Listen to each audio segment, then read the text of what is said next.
boys and girls. It's Mrs. Wilburn here, and I'm excited to model some writing for you today. So, this week we talked all about retelling a story. And retelling a story is really important because it helps us think about what we read. And if we're not thinking about what we're reading, then we don't understand what we're reading, right? So, it's a really important tool that good readers use to help make sure they understand what they're reading, and that's called comprehension. So today we're going to retell the story of Hewitt Anderson's Great Big Life. So I'm going to start always with my name on my paper. Make sure to use my best handwriting. So this work that you do today, boys and girls, is going to be graded by your teacher, and it's worth 8 points. So you want to make sure that you're following all of the instructions so that you can get all those points in your grade. You can use any paper you want. Let's include our name and the date. September 25th, 2020. So when I'm retelling a story, I like to think about what happened at the beginning, what happened in the middle of the story, and what happened in the end. So since I am going to include a picture with my writing, I think that I'll go ahead and divide my picture space into 3 sections to show beginning, middle, and I'm just going to abbreviate those with the first letter. Beginning, middle, end. So let me organize my thoughts before I start. So in the beginning of the story, I know that Hewitt Anderson's parents, they were so worried about his size, and they were big, weren't they? They were big giants. I'm just going to kind of do a sketch, just stick figure sketch, just to show my ideas. I'm not going to spend a lot of time on this drawing. It's just to help organize my thoughts for my writing. And here's the mom. I try to show a face that looks kind of worried. Maybe I could show some eyebrows looking worried. There's the mom. And they're both worried about Hewitt because he was so small. So there they are, and here's little tiny Hewitt. He's so little, but he doesn't mind.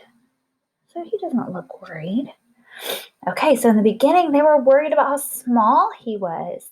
So in the middle of the story, they thought that he needed some lessons about life, didn't they? So he could be safe because he got lost in the flour bag.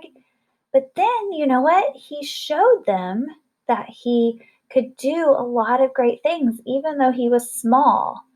So let's see. In the middle of the story, he showed them that he could help whenever they were locked in the room, right? And so there was a door, and he was so small that he could fit right in the keyhole. See if I can draw a keyhole. Let's see. It's kind of curved like that. And he was so little that Hewitt could fit in there, and he was able to unlock it and able to help his family escape from behind the locked door, right? So that was something that happened in the middle. That was a really important event that showed his parents that no matter how small he is, he can do great things. So in the end, his parents, again, they're still giants. Remember how big they were? Dr. Gargantuan was there too. Remember, he was trying to convince Hewitt's parents to let him study Hewitt. And they said no. At the end, they especially didn't want that because they realized that Hewitt can do big things, even though he's small. So at the end, there he is. And I'll put little Hewitt here. There he is. He's so little. I'm just going to put like a big heart that shows they all were so happy with each other. And they have big smiles on their faces. So I didn't do a lot of detail with my drawing, but it did help me organize my thoughts for my writing.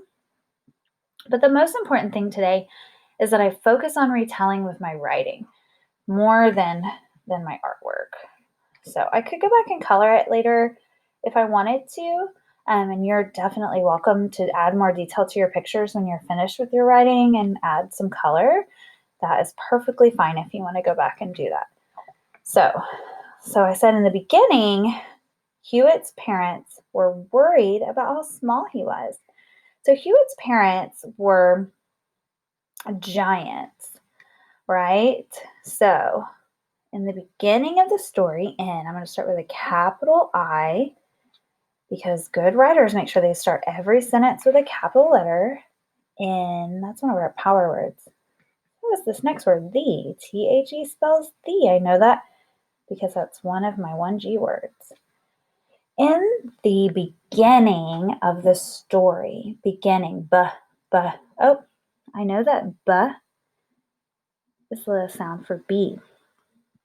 B, g, that's a G. In, begin. Oh, that word has the word in hidden in it, doesn't it? Beginning. Gosh, this is kind of a long word. I don't know if it needs any other letters. Could need another N. I'm not sure. I'm just going to do the 3 letters I know say ing are I-N-G. And then I'm just going to underline this word. I don't know if that looks quite right, but you know what? I'm just going to underline it to show I'm not sure if it's spelled right. And I'm just going to move on. Okay. In the beginning of the story,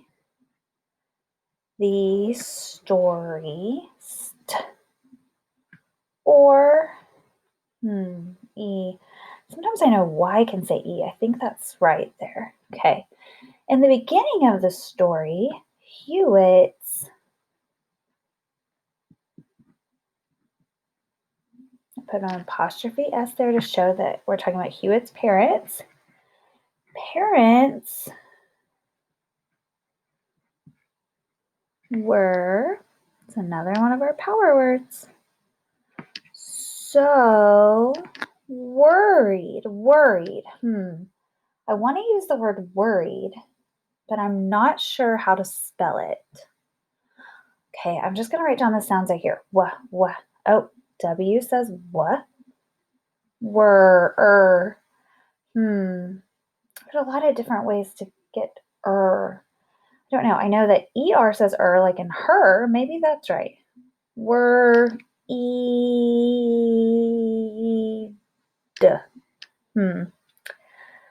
I don't know. I don't know if that's right, but I'm going to just underline it to show I'm not sure if that's spelled right. I'm going to move on. In the beginning of the story, Hewitt's parents were so worried about how small he was. Oh, he was extra small. Maybe I'll say tiny. That means even smaller than small. About how tiny he was. They were so worried, right? So maybe I want to add a detail from the story that would really show why they were so worried. I think that I'm going to include that detail I talked about earlier about how he even got lost in the bag of flour once when they were baking his birthday cake. I think I'm going to say that. So I put a period there because that was the end of my first complete thought. So I'm going to start a new sentence with a capital letter. He even got lost.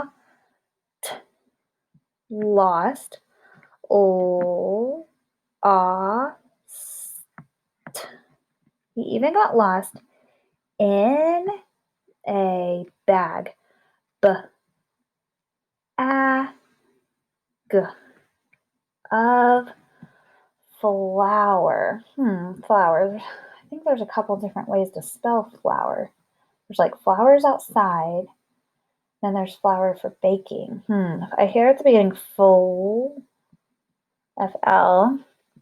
There's a couple different ways to make the sound ow. I know that O-U can say ow, like in sour. No, W can say ow, like in cow. I'm just going to try O-U, flour. Okay. I'm not sure if that's right. I think it is. He even got lost in a bag of flour one time. I know that magic E goes at the end of that to make the I say its name. I'm going to put an exclamation point there because I'm saying it with expression. He even got lost in a bag of flour one time. That was something kind of surprising. Okay, so let's read what we have so far. In the beginning of the story, Hewitt's parents were so worried about how tiny he was. He even got lost in a bag of flour one time. Okay. Then, that's one of my temporal words. That means one of those words that we use when we're talking about order of events. We say first, next, last, then. Those are all good words to use to show that this is what's happening next, because we're going to tell the story in order. All right. So then Hewitt, let's use his name again. He's one of the characters, so let's make sure to remind our reader of his name. Then Hewitt helped his parents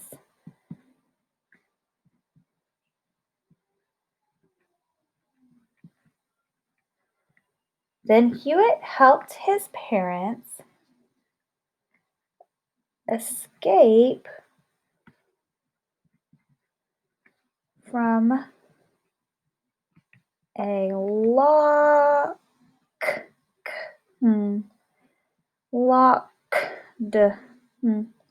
I don't know if that's right. I just wrote down the sounds I heard. I'm just going to underline that one.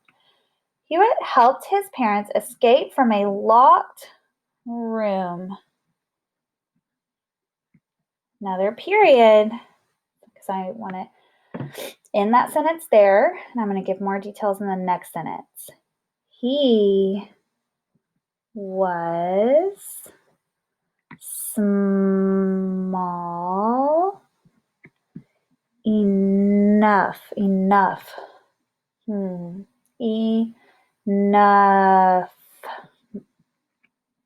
Underline. Not sure if that's right.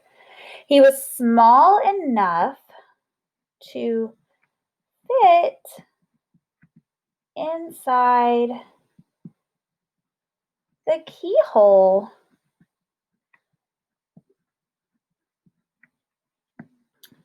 Keyhole. Oh, my H kind of floated away there, didn't it? I didn't mean for that to happen.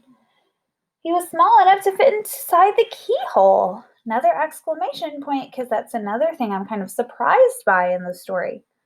He was small enough to fit inside the keyhole. His parents, let's think about what I want to say next.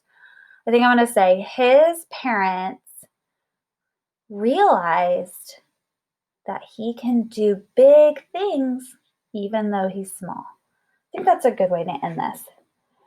Let's see, I have in the beginning, and then I have then. So I could say in the end, his parents realized that.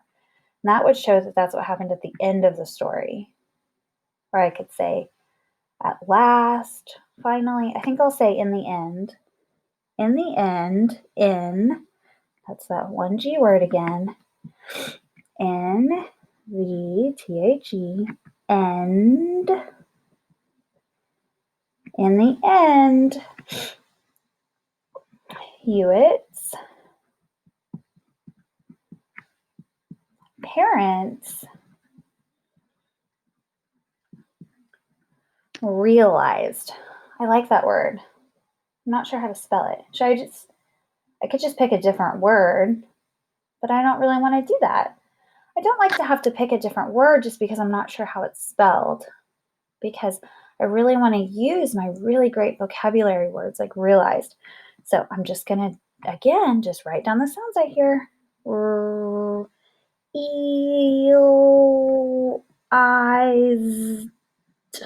Okay, realized. In the end, Hewitt's parents realized he can, that's another one of our power words, can do, another power word, he can do are all power words. He can do big, another power words, and we can sound that one out.